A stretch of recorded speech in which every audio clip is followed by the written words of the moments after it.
오늘부터 브이로그식으로 말씀 나누기를 여러분들과 한번 해보려고 합니다. 그래서 매일 말씀을 나눌 수 있으면 좋지만 제가 시간이 나는 대로 계속 이렇게 말씀 나누면서 여러분들과 큐티하길 원합니다. 오늘 말씀은요, 시편 1편입니다. 시편 1편. 여러분들 다 잘 아시는 말씀일 건데요. 우리가 어떻게 복 있는 자의 삶을 살아갈 수 있을지 여러분들과 한번 잠깐 짧게 나눠보길 원합니다.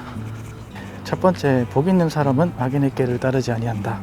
죄인의 길에 서지 아니하고 오만한 자의 자리에 앉지 아니한다고 얘기하고 있습니다. 그래서 신적으로 우리가 하나님의 자녀라면 어떻게 살아가면 좋을까 한번 생각해 봤으면 좋겠습니다. 내가 하나님의 자녀로서 진짜 악인의 길을 따를 수 있을까? 또 내가 하나님의 자녀로서 죄의 길에 서 있을 수 있을까? 또 우리가 하나님의 자녀로서 오만한 자리에 앉아 있을 수 있을까? 그리고 2절에 보니까 오로지 주님의 율법을 즐거이 묵상하며 밤낮 율법을 묵상하는 사람이다 라고 얘기해 주고 있어요. 네, 복 있는 사람의 제일 큰 특징은 하나님의 말씀을 매일매일 묵상하며 주님의 뜻을 알아가는 것이 중요하겠죠. 그리고 매일매일 그 말씀을 따라 살아간다는 것이 우리 삶에 더욱더 큰 힘이 될 것입니다. 그리고 세 번째 보니까 그는 시냇가에 심은 나무가 철을 따라 열매를 맺으며 그 잎이 시들지 아니함 같으니 라고 얘기하고 있어요. 세 번째 보니까 그는 시냇가에 심은 나무가 철 따라 열매를 맺으며 그 잎이 시들지 아니함 같으니 하는 일마다 다 잘 될 것이다 라고 얘기하고 있어요. 많은 사람들이 원하는 것이죠.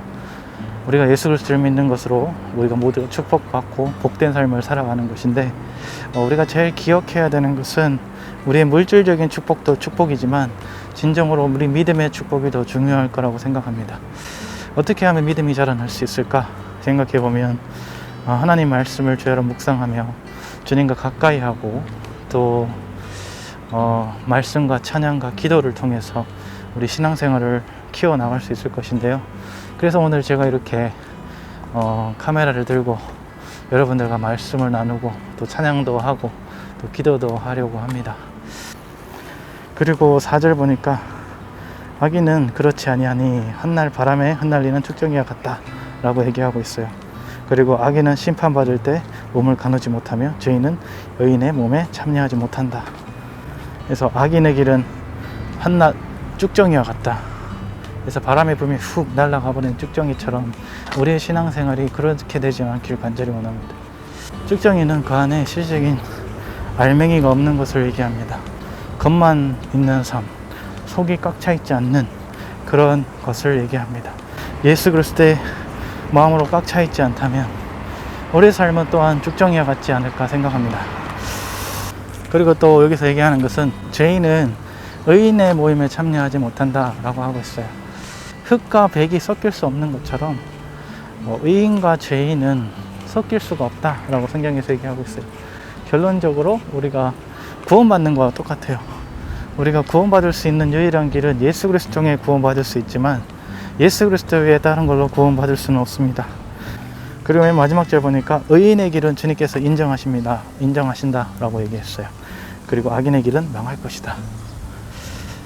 우리가 하나님의 자녀로 올바른 삶을 살아간다면 오늘 말씀같이 복된 삶을 살아갈 수 있게 됩니다.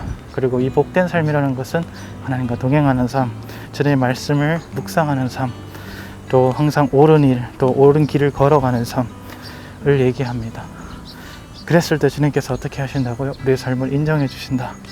우리를 하나님의 자녀로 인정해 주신다라는 것이에요.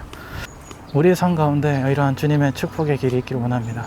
진정한 복된 삶, 또 주님의 의로운 삶, 또 하나님의 의로운 자녀들로 살아가시는 하루가 되길 간절히 원합니다.